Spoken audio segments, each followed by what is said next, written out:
The Angry Black Girl and Her Monster. So, The Angry Black Girl and Her Monster is a modern day Frankenstein tale told from the projects of basically any town, USA. Vicaria, she's a brilliant teenage scientist who loses her brother to street violence. So, she takes matters into her own hands and decides to raise him from the dead. I've heard people use the term reincarnate for this. This is not reincarnation.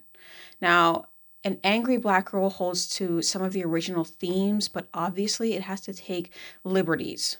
Lots of liberties. And warning, this video is full of spoilers.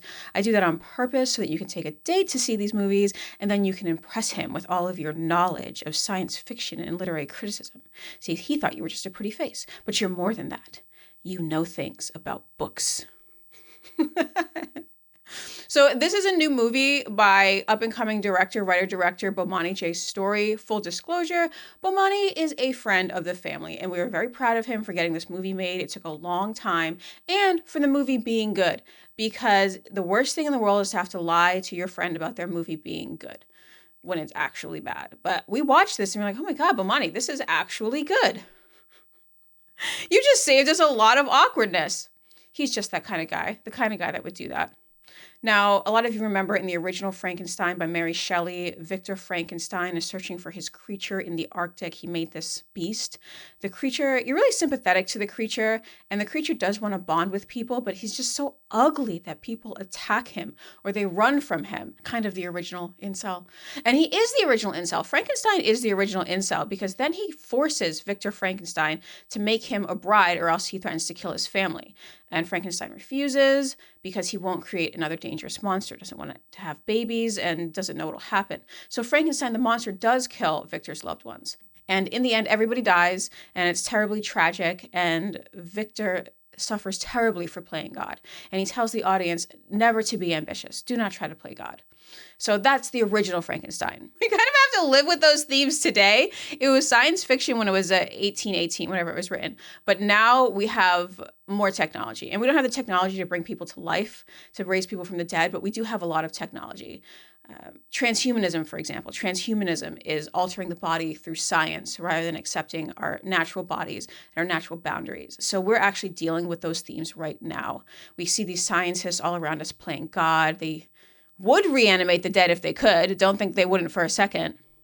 And that's what the billionaire class wants. But they can't do it. And that is not what this video is about. It's not about transhumanism. It's about an angry black girl and her monster. The Angry Black Girl and Her Monster. It's part sci-fi, part revenge fantasy. And of course, we have the themes from the original Frankenstein. We have Vicaria, the lead, played by Laya DeLeon Hayes. She has an older brother, the monster. He's played by He's a man named Chris. He's played by Edam Atsu Swansea. She had this beautiful mother. She died early in the film. The mother died early in the film. And the father is played by the legendary Chad Coleman. So you might actually recognize the cast. Now, the father absolutely loves his family. But like in Mary Shelley's Frankenstein, the mother dies. She's killed by a stray bullet near their home. This is very sad. And years later, Chris, who had to see this thing, he gets caught up in the gang life, and her father isn't able to cope, so he turns to drugs. Really, Vicaria is the only one holding it together. Vicaria, she just focuses on her schoolwork. She's basically a good kid. The kids around the block call her a mad scientist, and she goes to this mostly white private school on a scholarship. And this gives her a good education. Now, I love how Bomani thinks. I have to tease him about this, but I'm like, do you think they're teaching people to reanimate the dead at these white schools? Like, I know urban schools are bad and they're just absolutely terrible for education, but what do you really think the white people are getting up to? Anyway, Vicaria does learn a lot in class, even though she has friction with her teacher. We see this played out in the classroom. Then Chris is killed in his line of work. He's a muscle for this neighborhood gang, and his body goes missing. And rumors spreads of a body snatcher in the projects, gathering up all these dead bodies. But it's Vicaria, and she's doing experiments so that she can reanimate her dead brother.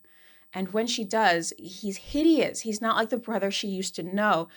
He's violent, he's unhinged. And I guess the brother she used to know was muscle for a gang, but nevertheless, I mean, she wasn't reanimating Mr. Rogers, and I'm there thinking, Vicaria, I know he's your brother, but by Pet Cemetery rules, he's going to come back worse than when he went under. Keep that in mind. Anyway, you can't mix horror movies, you know what I mean? Like, the lead in this doesn't understand what happened in Pet Cemetery, which is fine. But the major difference between an angry black girl and her monster and the other Frankenstein retellings is the setting. Vicaria and her family live in the projects. Vicaria lost her mother to gang violence, and many innocent people are also lost this way, stray bullets or whatever. They just happen to be at the wrong place in the wrong time. Then her brother gets caught up in the gangs, and her father becomes dependent on the drugs from these gangs. Her father is like fuel for the gang system. These users, they're just fuel for the gang system. Remember that. It's like gas in a car.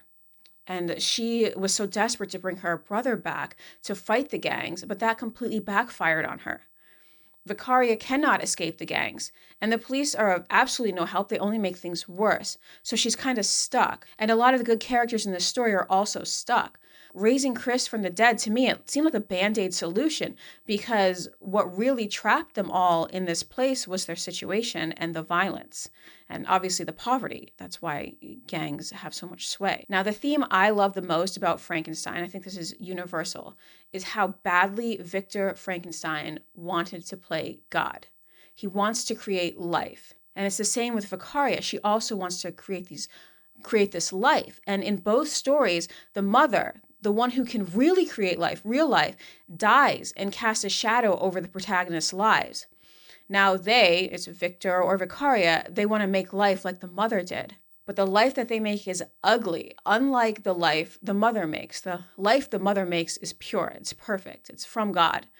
So there's a subtext here that God creates beauty and man makes horrendous things.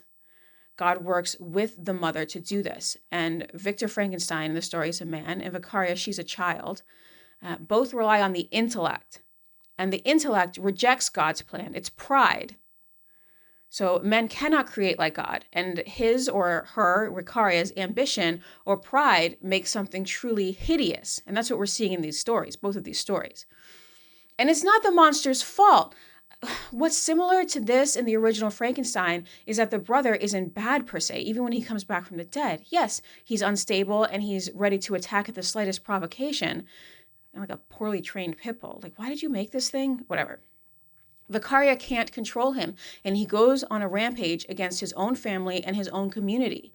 He kills his father because his father is afraid of him. He kills his baby's mama because she's afraid of him too. So he becomes a monster. She created a monster, but he just wanted to be loved. And you pity this creature. Like, what kind of a sick person would even create this thing? And the answer is a person who wants to play God. So that's what I really love about the original Frankenstein, which I think this movie captures. Overall, An Angry Black Girl and Her Monster is a really interesting film. Bomani did something. Bomani, you actually did something. So go see this in theaters if it's around you.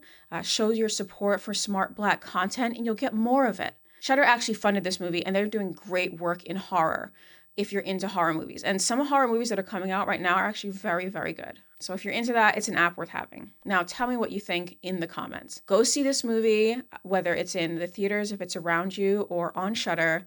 Tell your friends about it, and let's see if we can get something going. Because if you want more of something, you have to support it.